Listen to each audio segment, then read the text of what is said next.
Corona virus బయటకు వచ్చినట్లు తమ వద్ద ఆధారాలున్నాయని అమెరికా అధ్యక్ష కార్యాలయ కార్యదర్శి కరోలిన్ లెవిట్ ప్రెస్ మీట్లో తెలిపారు. కోవిడ్ వైరస్ చైనా ల్యాబ్ నుంచి వచ్చిందని చాలా ఏళ్ల క్రితమే ట్రంప్ అన్నారు. అప్పట్లో అందరూ ఆయన్ని వెక్కిరించారు. కానీ ఆయన చెప్పింది వాస్తవం. దానికి సంబంధించిన సాక్ష్యాలు బైడెన్ హయాంలోనే లభించాయి.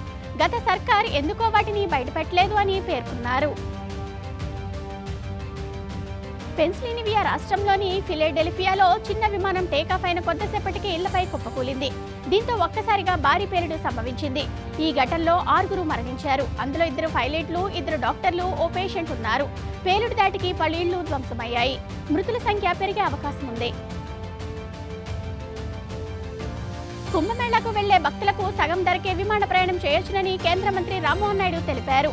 ఇందుకు సంబంధించిన అన్ని ఎయిర్లైన్ సంస్థలకు ఆదేశాలు జారీ చేశామని చెప్పారు.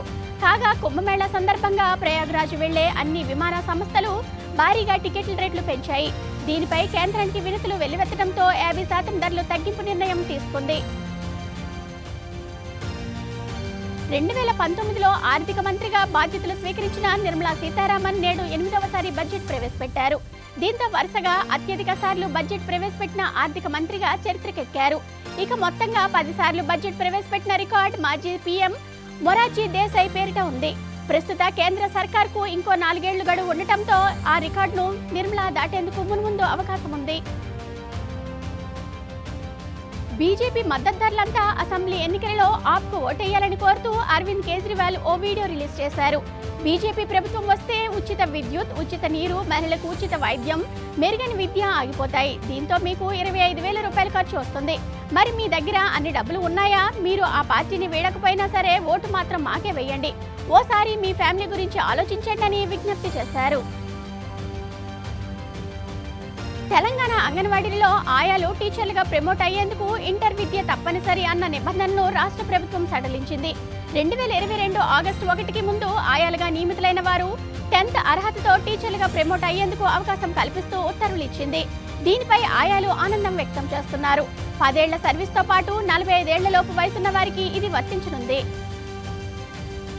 పన్ను వసూలులో సొంత పనుల సొమ్ములు సగానికి పైగా ఉన్న రాష్ట్రాల్లో దేశంలోనే తెలంగాణ నెంబర్ 1 స్థానంలో నిలిచినట్లు కేంద్రం తెలిపింది.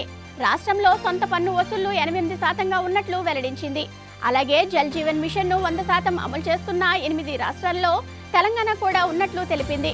ఐటీ సేవలతో దేశంలో కర్ణాటక, తెలంగాణ ముందున్నాయని పేర్కొంది.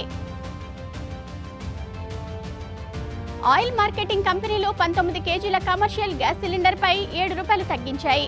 ఈ నిర్ణయంతో ఢిల్లీలో కమర్షియల్ ఎల్పీజీ సిలిండర్ ధర 1,797 రూపాయలకి చేరింది. ఈ రేటు ఇవాళ నుంచి అమల్లోకి రానుంది. 14.2 కేజీల గృహ వినియోగ సిలిండర్ ధరలో ఎలాంటి మార్పు లేదు. తెలంగాణలో పంచాయతీ ఎన్నికలను 2 విడతలలోనే నిర్వహించాలని ప్రభుత్వం భావించినట్లు సమాచారం.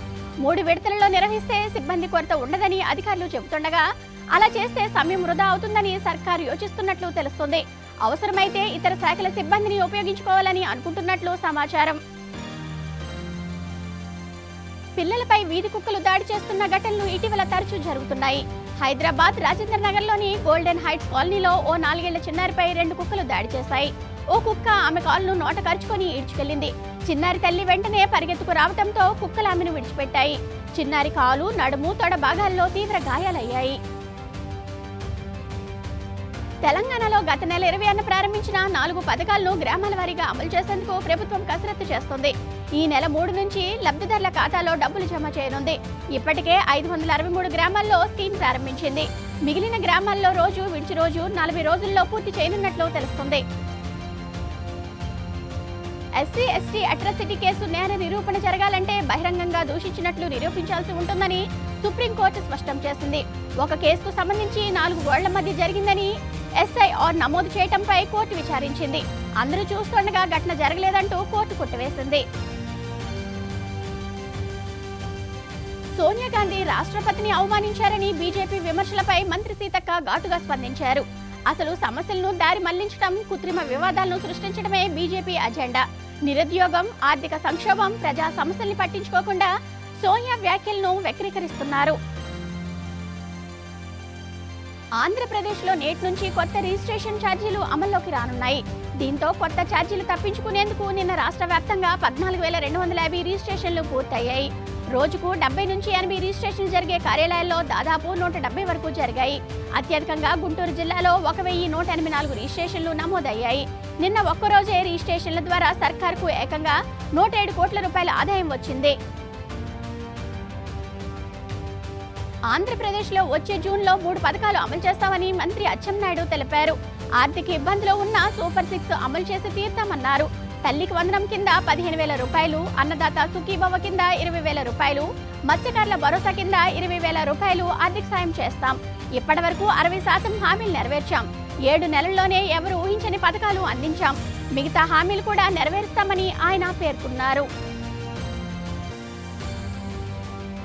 అరకులోయలో జరుగుతున్న చలి ఉత్సవాల్లో కలెక్టర్ దినేష్ కుమార్ వినూత్న వేషధారణలో కనిపించారు. కొమ్ము జాతి ట్రైబల్ వేషధారణలో కొమ్ముల తలపాగా ధరించి డ్రమ్ములు వాయిస్తూ డాన్స్ చేశారు. ITDA PO Abhishek, joint collector Abhishek గౌడ్తో కలిసి ఆయన నృత్యం చేశారు. కళాకారులతో కలిసి వీరంతా ఉత్సాహంగా కాలు కదిపారు. అరకు ఉత్సవాలలో ఐటీడీఏపీఓ ఐఏఎస్ అధికారి అభిషేక్ అలరించారు. నిత్యం విధుల్లో తలమునకలైన ఉండే ఆయన నీలి నీలి ఆకాశమంటూ పాట పాడి తనలో మరో టాలెంట్ ఉందని నిరూపించారు. ప్రొఫెషనల్ సింగర్స్ కు ఏమాత్రం తీసిపోకుండా పాట పాడగా ఆయన పక్కనే ఉన్న మ్యూజిక్ డైరెక్టర్ ఎంఎన్ శ్రీలేఖ సైతం అభిషేక్ టాలెంట్ ను చూసి ఆశ్చర్యపోయారు. ఆంధ్రప్రదేశ్లో పింఛన్ల పంపిణీ కొనసాగుతుంది. ఉదయం 10 గంటల వరకు రాష్ట్ర వ్యాప్తంగా 60% పంపిణీ పూర్తయింది. ఉదయం పింఛన్ల పంపిణీ ప్రారంభించిన కాసేపటికే సర్వర్ సమస్య తలెత్తడంతో కాసేపు ఇబ్బందులు ఎదురయ్యాయి. సమస్య పరిష్కారం అనటంతో ఎలాంటి అంతరాయం లేకుండా పెన్షన్లు అందజేస్తున్నారు. కాసేపట్లో అన్నమయ్య జిల్లా మూటుకట్లలో సీఎం చంద్రబాబు పెన్షన్ పంపిణీ కార్యక్రమంలో పాల్గొననున్నారు. బొబ్బిలిపట్నం రాజుల సంతకు చెందిన పి భవానీ పిస్టల్ షూటింగ్ లో గోల్డ్ మెడల్ సాధించింది. 2021లో SSGDలో సిఆర్పీఎఫ్ కానిస్టేబుల్ గా భవానీ ఉద్యోగం సాధించింది.